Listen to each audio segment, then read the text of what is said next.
I thought Nick looked a lot better than I thought he would be. You know what? I will say this. First off, Robbie was in shape. God bless you, Robbie, for getting in shape, being motivated. I'm glad that Nick motivated you to put in the extra time, because Robbie was more active than any time that I've seen him in the last 3-4 years. Yep. He was throwing. Now, I do believe he had the comfort factor of knowing Nick's not going to try to take me down. So that's a good thing. You know, Nick also had the comfort factor of Robbie's not going to try to take me down. So they're basically out there just throwing, shots at each other. But boy, they threw a lot of shots. The one thing I will say with Nick is, man, he can throw and be offensive. And this is when we're talking and we're multiples, combinations. Look at how many 1, 2, 3s, 4, 5s, 6, 7s Nick was throwing that he was landing. Robbie was doing a good job of rolling and moving and defending well. And it was the 6th, 7th shot that would come in that would hit him solid, because he didn't have all that movement to get past that because he didn't see it. And Nick has always done that. I did a fight of Nick's when he fought Scott Smith that no one's going to remember. But I believe in one round he landed 200 and some shots. Jesus. Okay? It was one round, 1 5-minute round. He landed, not threw, landed like 200 freaking shots. That's the kind of output that Nick Diaz was famous for, and he was trying to bring it back. It's just he'd been gone too long, and you could definitely see Nick was never a real fast guy, but he slowed down even more. The shots were just a little bit slower, just a little bit. Look, they were a little bit slower, but like you said, he was never a fast guy.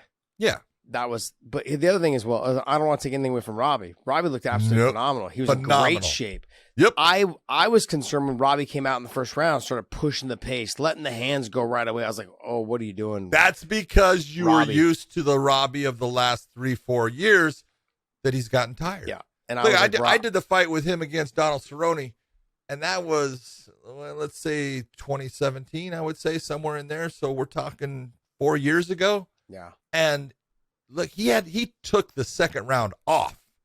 He won the first round and he threw a lot of shots. He took it off. He didn't throw anything. So Donald won that round easily, and then so it was all about, coming into the third round, and Robbie started doing that in a lot of his fights. And you could see he was prepared in this one. He was going to be able to go out on every round, 5 rounds, didn't matter. And he was going to put shots on Nick, and Nick had to do something to fight it off. But the fact that Robbie was able to move Nick backwards just took more gas out of Nick too. Yeah, it did. It did. What I was texting with Robbie's manager, Dave Martin, early before the fight started, and then I texted him a little bit during the fight. But I was telling him, I said, look, Robbie's been one of my favorite fighters since the moment he got signed. I watched him fight at Calusa Casino up in the middle of Podunk, California, in the middle of nowhere. I watched him fight. Maybe it wasn't Calusa. It was probably another little shithole casino at the time. Anyways, and then we both fought on the same card in Shogun in Hawaii. And I was a huge fan of him then. He came out and he starched at that first casino fight. He landed Showwater in like 19 seconds or some shit. Just nasty, just KO, quick, just arms went stiff. Absolutely amazing, like just knockout. I was a big fan of him ever since then. Then I saw him fight in Shogun. He had a great performance there as well. I've been a big fan. I was texting Dave. I'm like, dude, he's been one of my favorite fighters ever since I've met the kid. He was 19 years old at the time. And then, and I said, what was encouraging to me when I saw him at the weigh-ins, I was like, well, he looks small. The reason why he looks small is because he's fucking fit. He's in shape. He was in shape. I'm like, that's the Robbie Lawler that was the champion, that won the title, that carried the title for a while. And then you could just tell he started losing that, like, okay, this is getting kind of old. Yep. You know what I mean? And Nick motivated him again. I think that's great. I think it's amazing. Now, I'm not going to take anything away from Nick either. 6 years away. 6 years away. Fought his ass off. Fought his fucking ass off. That's right. Look, this shit happens. Look, and I think also, I don't know if he'll be back, and I hope he is, because I want to see him fight again. But are we going to see, and now he's got himself in there, we're going to see a Nick that I think maybe has adjusted to, like, look, the fight week, the preparation, the camp, all that stuff. Those are all things that people, like, for 6 years you're away, now you jump back into it and just have a camp. Those are a lot of things that are hard to deal with. Now, look, I know for the last 2 weeks we've been talking about Nick Diaz. and I got a lot of shit that some of it was deserved, some of it wasn't. But I want everyone to understand that Nick Diaz and Nate, I truly, truly love watching them fight. I have fans of them. I enjoy everything that they do. I will never, I'm not saying bad things. I'm not saying bad things about them at all that I don't believe is not true. So if it's something that I say, don't take it as if like I'm trying to downplay them. They're fucking phenomenal. Everything about them is phenomenal. They're great athletes. They're great people. People don't see the side of them that are great people. They're great people. Oh, hold on. Let's.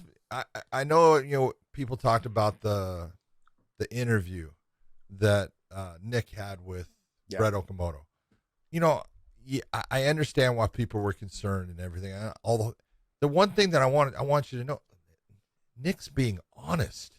Yeah, man, don't you like the fact that someone is actually being honest with you and looking at things and not sitting there and hyping something, just being honest with the way he looks at it, being honest of, no, man, I don't like the fight. No, man, all these guys are fucking liars. All these guys are just saying, oh, man, it's great. I love it. You're fucking liars. You're afraid going in there because bad things can happen.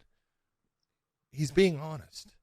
I love that about him and stuff. And the fact that, he didn't want this fight with Robbie and he felt that it was wrong, they weren't going to give him Kamaru Usman. No.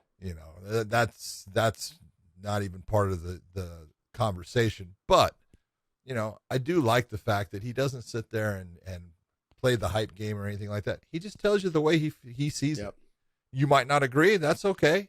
But I loved everything that he was putting out. When you look at him and his brother, you guys got to remember that whole deal that with Masvidal and Nate, when the whole USADA testing and all that shit, and the UFC came out and try to like backdoor him and say, "Hey, if you just take the fight, just take clear the it fight. up. We'll We'll clear work it up later." Bullshit.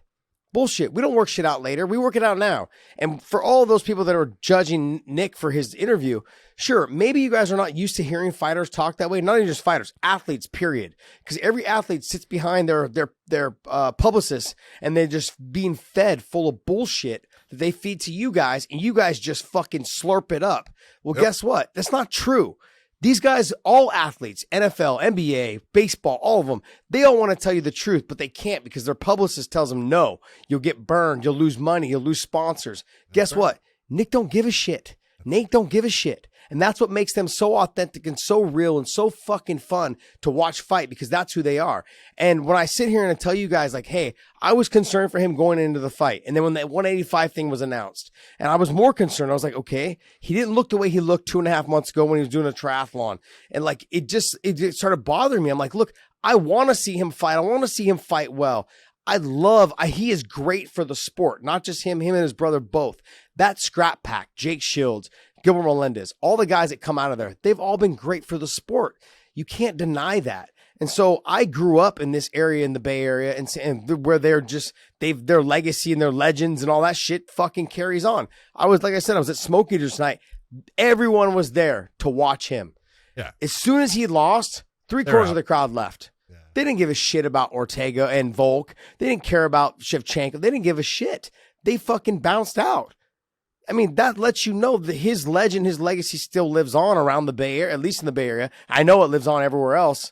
You know what I mean? So, no, I have nothing bad to say about them. I love watching them both fight, especially I want you to think about this, okay? UFC, all right? You're the promotion. You're the one that decides. So, Robbie Lawler, an ex-champion, walked out first. Yeah. To a guy that hasn't been there for 6 years and was never a champion for you. What does that say? Yeah. They know how their bread is buttered. They knew where the butts, they knew who was putting butts in the seats. Yeah. Let's just be honest.